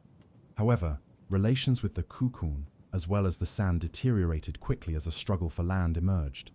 The pastoralist Khoisan were viewed by the Dutch settlers as a readily available labor force. They were violently evicted from their communal lands and either forced to work on private Dutch plantations or pushed into the African interior. The San, on the other hand, were viewed merely as competition, and because their hunting traditions made no distinction between wild animals and Dutch-owned livestock, they were subject to campaigns of extermination. Although company charters officially prohibited the enslavement of the indigenous South Africans, their traditional ways of life were systematically wiped out, and the Dutch imported large numbers of enslaved people from elsewhere in their empire. The Dutch-speaking inhabitants of South Africa increasingly began to think of themselves as Afrikaners, and they began to speak a pidgin language to communicate between themselves and the Khoisan peoples. Called Afrikaans, it remains the third most spoken of South Africa's 11 official languages. The colony remained profitable but small, up until the French Revolutionary Wars, which sent shockwaves through the Dutch world. The hammer blow fell in 1795. The Dutch Republic collapsed under French invasion, and the pro-French Batavian Republic took its place. This raised the prospect that the Cape Colony would fall into the French orbit, denying the British access to the only colonial port on the voyage between Great Britain and British India, potentially even becoming an African outpost for the French Navy. Hence, 5 ships of the line were dispatched to seize the Cape Colony in the name of King George III. The Dutch authorities and settlers put up stiff resistance, but the colony was occupied. When the Dutch Republic was liberated from French occupation in 1813, it was granted back most of its colonial possessions. However, the British government had realized South Africa's strategic and economic value in the emerging era of global geopolitics. Great Britain would retain control over South African affairs until 1931. British rule in the Cape Colony brought significant changes for the Dutch-speaking Afrikaners. Schools and churches were now mandated to teach and preach exclusively in English, and the new colonial administrators were almost all drawn from the upper and upper middle classes of the British Isles. The resulting hostility between the inflexible British administration and the Dutch-speaking Boers resulted in a large, rapid emigration. The Afrikaner Voortrekker pioneers travelled from the coastal territory of the Cape Colony into the African interior in a mass migration known as the Great Trek. There, they engaged in brutal resource wars against the Xhosa and Zulu inhabitants of the region and carved out 2 independent states known as the Boer Republics. These were the Orange Free State, centered around the Orange River, and the Transvaal Republic, beyond the River Vaal. These states existed under the nominal sovereignty of the British Empire, but in reality, they were self-governing. A third Boer Republic had been proclaimed in 1839 when Boer Voortrekkers had defeated a Zulu army more than 10,000 strong and proclaimed the Republic of Natalia on the southeast coast. But the British could not countenance losing control of its principal port, and they quickly quashed the rising, incorporating it as the colony of Natal. Cecil Rhodes would arrive at this port, Durban in September 1870, and as we shall see, an ill-judged attempt to intervene in the affairs of the Boer republics would spell doom for Rhodes's political career in 2 decades' time. Initially, British policy toward indigenous workers was little different from the authoritarian VOC, but as the century progressed, some improvements were made. Britain outlawed the transatlantic slave trade in 1807, and it abolished slavery altogether in 1833. But many freedmen found themselves locked into exploitative apprenticeships that were periodically renewed. Some limited civil rights were extended to the Kukoin, but the genocidal extermination of the San continued throughout the period, particularly in Boer regions. Unlike the rigid caste system employed by the VOC, British law was steadfastly colourblind. Laws applied equally to all groups under British rule, although racially charged unequal administration of the law was still common. A homogeneous class of mixed-race day-wage labourers began to emerge, whose heritage was of the Khoisan peoples, imported enslaved people, and European settlers. These were known as the Cape Coloureds, and they made up the vast majority of the workers that Cecil Rhodes would employ in his business ventures. Having disembarked from the Eudora in Durban in September 1870, Rhodes made his way inland to the Umkomaas Valley in central Natal colony. There, his brother Herbert had planted 20 acres of cotton. The American Civil War, beginning in 1861, had interrupted global cotton supplies and made cotton cultivation elsewhere in the world far more economically viable. Herbert had arrived late to this prospect, only beginning his venture in 1868. But American cotton harvests remained poor, and so there was money to be made. The environs of inland Natal apparently suited Rhodes's constitution, but the brothers' business venture was less than successful. Herbert was a poor farmer, failing to plant his crops properly, and, like all of the colony's settler farmers, he failed to utilize the agricultural expertise of the local Xhosa. Nevertheless, this was Rhodes's first experience of business. He wrote home to his mother of his optimism and the belief that cotton would prove to be the staple of the colony. Rhodes was unusual amongst his peers in his attitude toward his African employees. Where most colonists considered the indigenous Africans to be little more than children who were incapable of rational thought, Rhodes wrote of them with a degree of respect. Rather than laziness, Rhodes saw independence, and he documented his managerial attempts to provide them with different incentives and disincentives. He believed in the honesty of his workers and would lend small sums of money to them with little or no interest, saying that they were safer than the Bank of England. But there can be little doubt that Rhodes's racial attitudes were formed by a predominantly white society, in which he was the sole beneficiary of his interactions. With the natives, he revelled in having many black attendants, and his writings are scattered with slurs. Yet from the beginning, he displayed an unusual brand of capitalistic egalitarianism, where his ceaseless drive to make money overrode some of the more absurd axioms of contemporary racial thought. Soon after beginning work on his brother's cotton plantation, the Rhodes brothers dined with Captain Loftus Rolleston, a gentleman diamond prospector. Herbert had accompanied Captain Rolleston on his last expedition and had even found a few small stones himself, but they were nothing compared to the large glittering stones which the captain showed them. Cecil was enthralled. He wrote that it made his mouth water. The first diamonds had been discovered in South Africa 3 years previously, when in 1867 a 22-carat stone was discovered on the De Kalk farm on the Orange River. The diamond trade remained small, with little formal prospecting, diamonds mostly being traded to Europeans by mixed-race Griqua farmers. But in 1869, a large diamond weighing 83 carats was purchased from a Griqua for the price of 500 sheep, 10 oxen, and a horse. The stone later sold in Britain for $25,000. By the time Cecil Rhodes arrived in Natal, prospectors were beginning to flood into unincorporated land in search of more deposits. South Africa's diamond rush had begun. Having already lost his interest in farming, Herbert left his cotton fields in May of 1871 to pursue diamond prospecting full-time. The more conscientious Cecil remained in Natal until the autumn, seeing the cotton harvest diligently through to completion. But the siren call of the stones shown to him by Captain Rolleston had gripped him utterly, and in September of 1871, after a year managing his brother's cotton plantation, Rhodes made the 400-mile trip across the Drakensberg mountain range to join his brother in the diamond fields. Rhodes' destination was the Colesberg Kopje, a small hill about 30 feet high and 200 feet wide, located about 70 miles east of the confluence of the Orange and Vaal rivers. The rock that made up the Kopje was formed over 100 miles deep within the Earth's mantle under immense pressures, a veritable crucible of diamond formation. The diamond-rich slurry was then forced rapidly and explosively to the surface in a volcanic eruption, cooling to leave a vertical carrot-shaped pipe. The upper part of the pipe, where it had been most exposed to weathering, was soft and crumbly, and was known as yellow ground, which could be easily excavated by hand.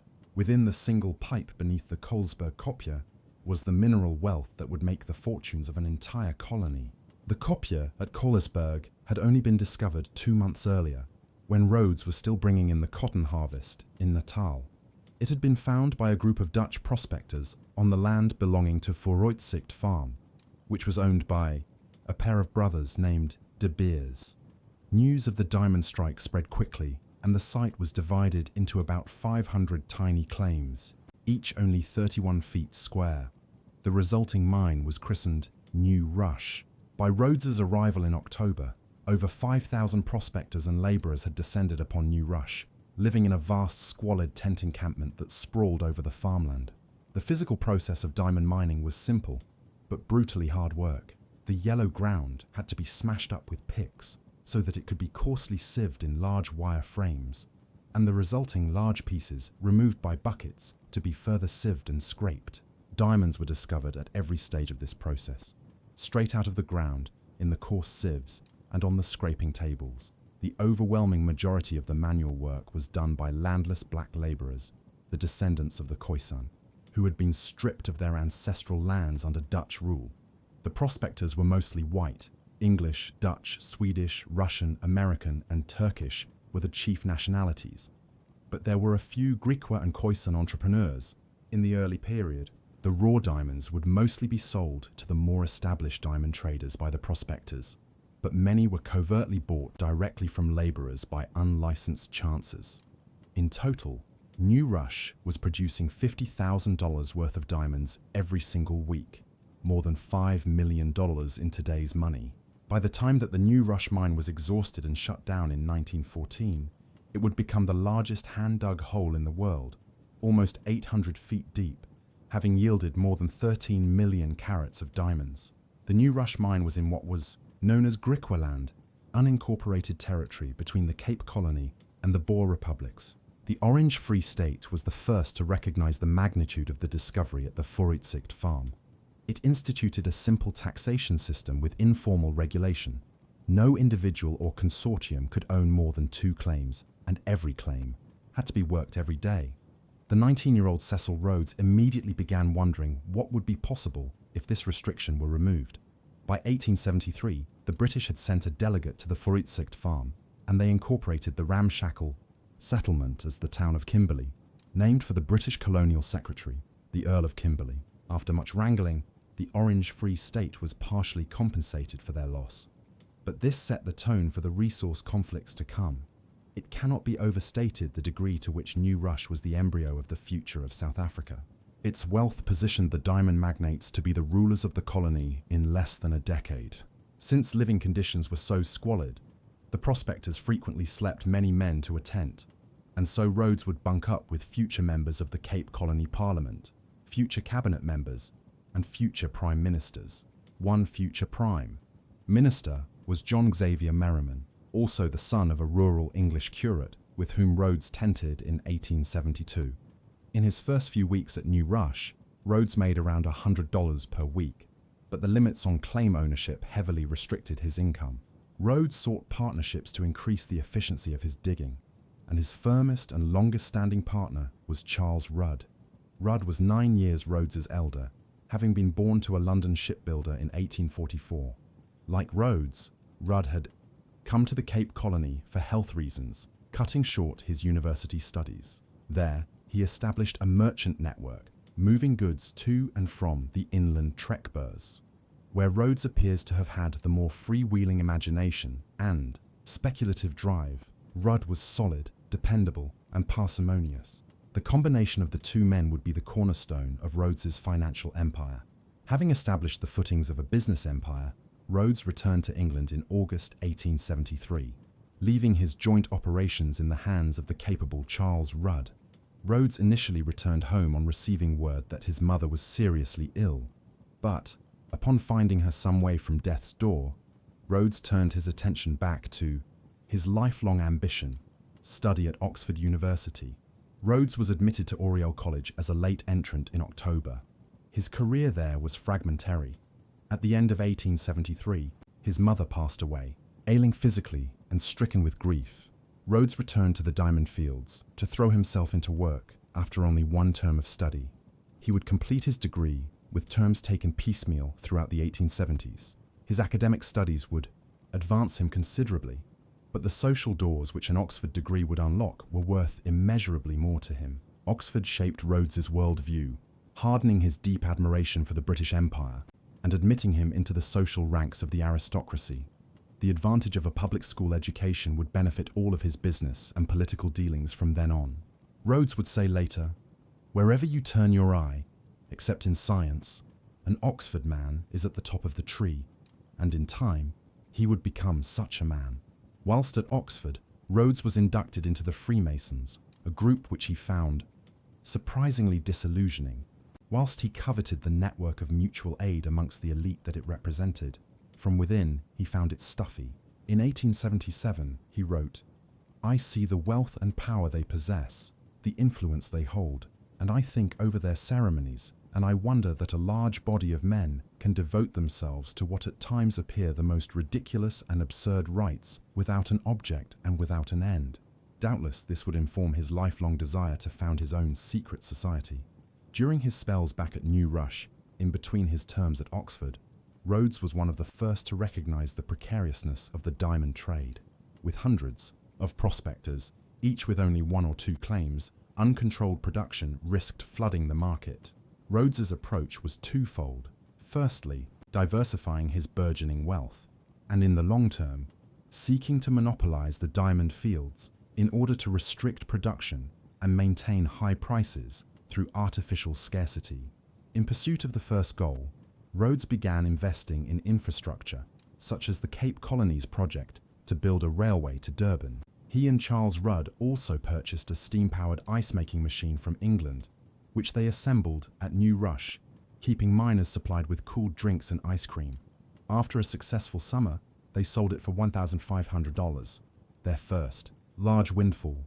As Rhodes had predicted, within a few years of free-for-all diamond mining, prices began to slump. Not only had the market been flooded, but also the soft, yellow ground had been mostly exhausted, giving way to harder blue ground, which had to be broken with machinery or dynamite. With rising capital costs and falling prices, many miners began to leave the workings, and thus the restrictions on claim ownership were relaxed. Firstly, to 10 claims per individual, and then later they were abolished altogether. This was the opportunity Rhodes and Rudd had been waiting for. They aggressively ploughed their capital into more and more claims, betting that they could outpace the market with efficiencies of scale. However, Rhodes and Rudd would have foundered upon the rocks of financial ruin were it not for their ability to leverage debt. Instrumental in opening lines of credit for the New Rush miners was a German of Jewish heritage named Alfred Beit. Beit had arrived at Kimberley in 1875, sent by an Amsterdam diamond trader. He took to South Africa like a duck to water. Through his contacts in the German and Dutch banking industries, Beit was the financial powerhouse behind the rise of the Kimberley Central Diamond Mining Company, owned by the flamboyant prospector Barney Barnato. Barnato was born Barnet Isaacs in Aldgate, London, exactly 1 year before Rhodes in 1852. Barnato's family were desperately poor, and he scraped a living prize-fighting, performing in music halls, and begging. When Barnato joined his brother at the Kimberley mines, treading the same path as Rhodes, he quickly conceived of the same goal: consolidation of all the mining claims in order to control supply and maintain prices. In the late 1870s, Barnato and Rhodes would become locked in a titanic struggle for control of the Kimberley mines. Beit and his banking consortium behind Barnato, and the French Rothschild bankers behind Rhodes.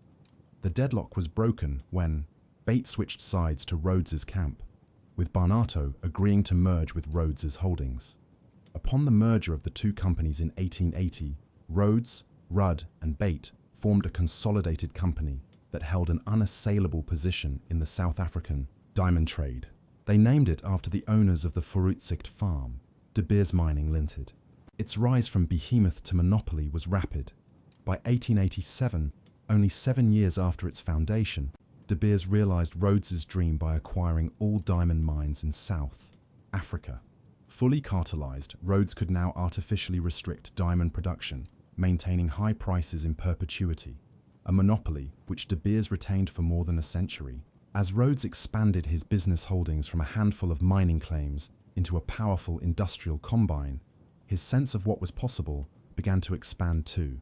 His biographers often point to a document known as the Confession of Faith that he wrote in 1877 as a seed change in the scale of Rhodes's ambition. In it, he lays out the foundational plan for a secret society which would extend Anglo-Saxon cultural supremacy over the entire world through a network of closely controlled colonies. The idea for which Rhodes is most remembered, the idea of a British imperial domain that would stretch from Cape to Cairo, is expressed clearly in this document for the first time. He writes, "Africa is still lying ready for us. It is our duty to take it. It is our duty to seize every opportunity of acquiring more territory. And we should keep this one idea steadily before our eyes, that more territory simply means more of the Anglo-Saxon race, more of the best, the most human, most honorable race the world possesses. It is this vision that he would spend the rest of his life attempting to implement. Doubtless, this was partly the expression of a giddy youth, flush with riches from his diamond mining. He was only 24 years of age when he wrote it, but at the same time, it indicates a serious attempt to engage with the practicalities of imperial rule. Therefore, it is only natural that Rhodes should have turned his attention next to the world of colonial politics. The Cape Colony had won responsible government in 1872, whilst Rhodes was still establishing himself as a small-scale diamond prospector. Rather than a crown-appointed military governor, most of the civil administration of the colony was now undertaken by a parliament based in Cape Town, which elected a prime minister and a cabinet. Elections to the House were democratic, but their most interesting feature is that they were formally colorblind.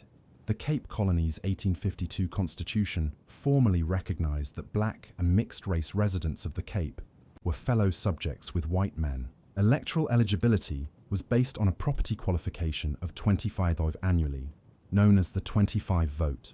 As with many electoral systems in the 19th century, the franchise excluded all women, but the property qualification was unusually low, and it applied to black and white equally. It even recognized the traditional forms of African land ownership as valid for the purposes of the franchise. Whilst in practice, the Cape Colony's franchise barred more Africans from voting than it did whites. It was far more inclusive than almost any other colonial electoral system in the world, and political participation of black Africans grew steadily.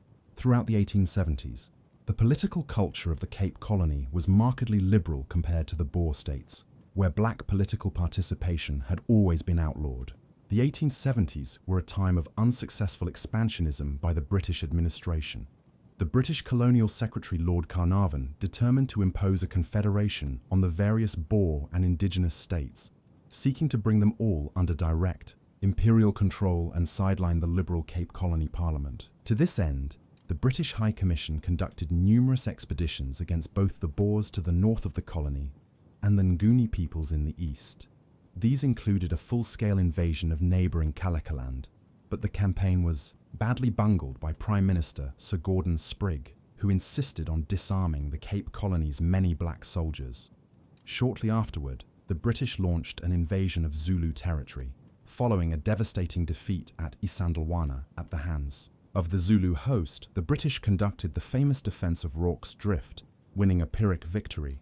British attempts to impose suzerainty on the Transvaal Republic resulted in the First Boer War, during which British colonial authorities were comprehensively expelled from their occupation.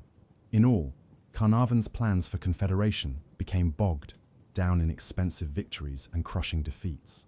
During the attempts to impose confederation, the Cape Colony formally annexed Griqualand West, the region containing New Rush and Kimberley, and in 1880, the Cape Town Parliament voted to create 4 new constituencies to represent its residents. It was one of these, Berkeley West, that Rhodes set his sights upon.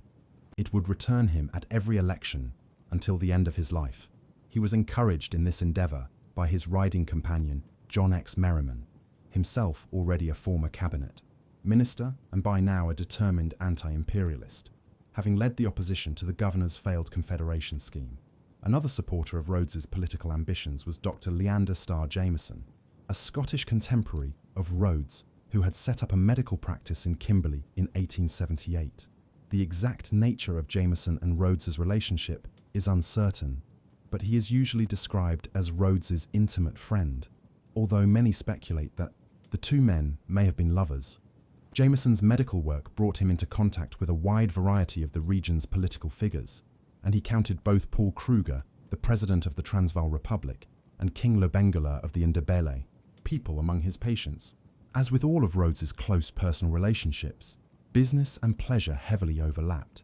Rhodes was comfortably elected in Berkeley West in 1881, and he entered the Cape Colony Parliament at the age of 28.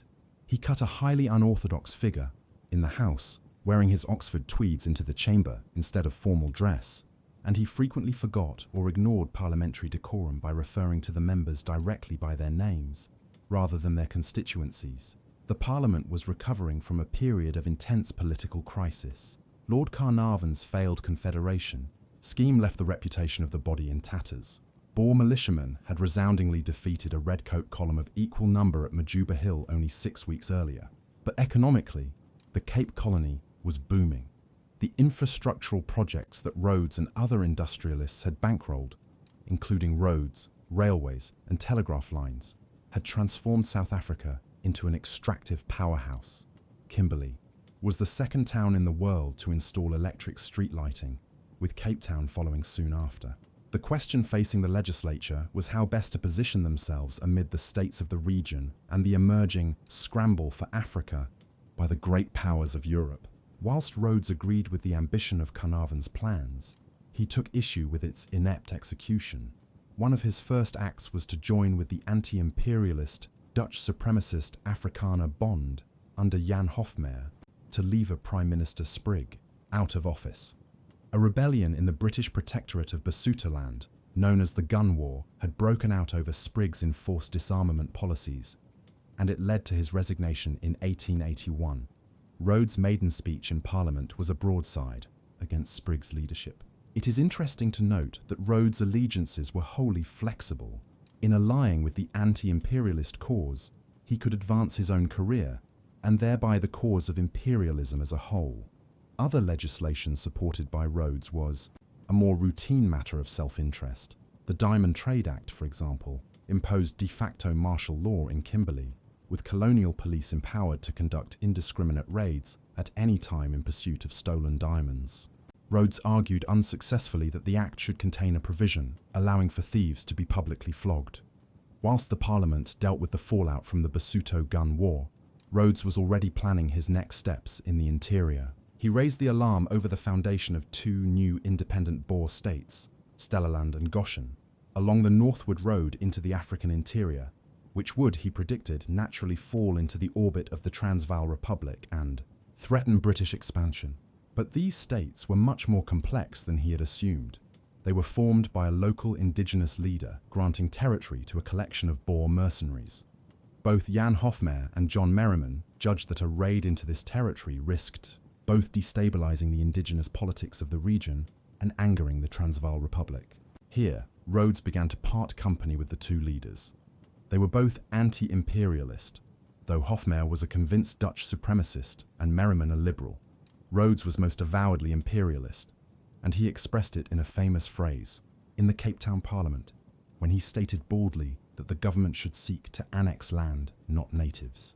Rhodes' project was one of Lebensraum before the concept would reach wide currency in the 20th century, to clear land of its unproductive, uncivilized inhabitants for colonization by, in his words, Anglo-Saxons.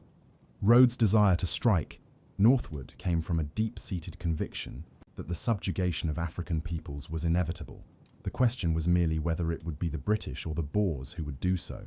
But fortunately, a diplomatic solution was achieved. The London Convention of 1884 rewrote the relationship with the Transvaal Republic, keeping Stellaland and Goshen firmly outside of Transvaal influence, securing the road northward for the British, in return for scrapping imperial suzerainty over the Republic. The London Convention also empowered the British to establish a protectorate over what was referred to as Bechuanaland. This huge territory was drawn north of Griqualand West, with arbitrary straight borders that paid no respect to internal political divisions. As this protectorate was being established, the industrious Rhodes was invited to his first cabinet position, that of Treasurer General, and he set to expanding his business empire into the new protectorate with gusto. With significant new investments in Basutoland and Bechuanaland at the periphery of British territory, Rhodes spent much of the latter half of the 1880s extending his diamond concerns to monopolize the entirety of the South African diamond trade. But Rhodes no longer viewed this as an end in itself. Rhodes ensured that the corporate structure of De Beers allowed its profits to be used for a whole range of activities, such as equipping private troops, building infrastructural projects, such as railways and water infrastructure, and governing land. Rhodes was planning to use De Beers as an engine for imperialist expansion. Gold was discovered in Witwatersrand in the Transvaal Republic in 1886, and Rhodes was quick to capitalize on the discovery. The gold rush in the Transvaal was very different. From the diamond rush that had made Rhodes' own fortune, the gold was hundreds of feet underground and required large capital investments and expertise to mine it. Thus, only a handful of capitalists as wealthy as Rhodes could afford to exploit the opportunity. The corporate gold rush led to a class of Uitlanders, predominantly British foreigners, flooding into the territory for the gold rush. Their presence in the Republic, without citizenship and barely tolerated by the Transvaal authorities, would become a major flashpoint in the near future. In this venture, Rhodes and his fellow mining entrepreneurs acquired a new epithet, the Randlords, after the gold mines at Witwatersrand. It would also become the name of the Union of South Africa's future currency. It is easy to portray Rhodes as a megalomaniacal genius, with an overarching plan that he rigidly executed, step by step. But the reality is that Rhodes was far more reactive, taking advantage of opportunities which presented themselves, fitting them into his Cape to Cairo schema as he went. Since the establishment of the British protectorate over Bechuanaland, Rhodes had been very aware of the friendliness between the Transvaal Republic and the Northern Ndebele people, also known as the Matabele. The Northern Ndebele were closely related to the Zulu people and had been forced out of the Transvaal by the Dutch Trekboers in the 1830s. They had invaded the land north of the Limpopo River and formed a powerful and sophisticated kingdom. In 1870, King Lobengula had ascended to the throne, and he had smartly exploited tensions between the Transvaal and the British Cape Colony to secure himself. Finally, in 1888, Lobengula signed a treaty with the British, agreeing to conduct diplomatic relations only with the Cape Colony. This was the opportunity Rhodes had been waiting for. If he could secure exclusive mining rights from Lobengula, he could appeal to the British Colonial Office for a royal charter. This was the same mechanism by which the East India Company had justified its colonial project of land seizures on the Indian subcontinent, and he could use De Beers, with its permissive trust structure, to arm and supply a British South Africa company. Aware that Boer and British prospectors and land seekers were already flocking to Lobengula's capital at Bulawayo, Rhodes sent his right-hand man Charles Rudd in person to negotiate with the king. Racing cross-country, Rudd and the De Beers delegation arrived ahead of any major competitors, and the offer they made to King Lobengula could be matched by no other. King Lobengula signed a document that granted the De Beers consortium exclusive mining rights to all of the gold between the Zambezi and the Limpopo rivers, in return for 1,000 breech-loading rifles, a steamboat on the Zambezi River, and a stipend of $100 monthly. But almost immediately, the document came under scrutiny. The terms of the concession were written in obscure legal English, using concepts of property and land ownership that were entirely alien to the Ndebele, and Lobengula had no impartial interpreter or legal advice beyond the Ndebele speakers brought along by the De Beers delegation. As well as this, the concessions seemed to imply that the British could acquire land and wealth far beyond mere mining claims, including logging, water rights, and much more. Lobengula sent letters of protest officially suspending the terms of the agreement, pending a more thorough investigation of its meaning. These letters were delivered to Britain personally by two of Lobengula's headmen, but the British government's reply was only one of vague reassurance. Meanwhile, Rhodes seized upon Rudd's news with both hands. Travelling to London in March 1889, Rhodes just overlapped with the returning Ndebele delegation. Amid protests from humanitarian organisations and concerned British administrators, Rhodes lobbied for a royal charter to exploit the far-reaching Rudd concession.